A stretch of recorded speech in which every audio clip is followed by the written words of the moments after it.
mga Marites! Kaya ba kung excited kaayo mo sa pag-showbiz comeback aning usa sa ato mga OG na Darna, very sexy actress, very talented mga idol.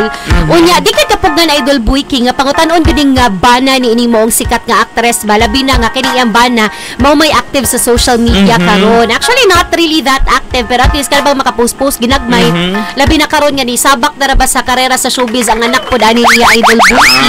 Unya karon di pangutanon sa mga netizens ug sa kay plano aning nga maong sikat nga actress. Unya pagtubag pa sa bana ni ini iya gyung giklaro idol Buiki mitug-an kini nga dili lagi gyud kuno siya mangutana kabahin sa mga plano aning iyahang asawa sa iyahang showbiz comeback. Kay para lagi ni iyahang bana idol Buiki.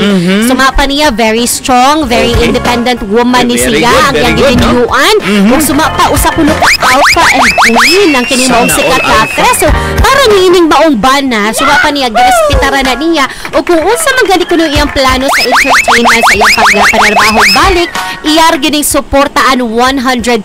Ato ni i-reveal mga idol kay ba kung akamo pud nagpangutana mo labi na nga nagparamdam ba ni siya sa social media katong paggawas na sa pangalan sa iyahang mahug na stepson sa pagsulod diini sa karera sa showbiz. Wanay lain pa mga idol ang inila ang ato OG Darna wanay lain pa kundi si Angel Locsin.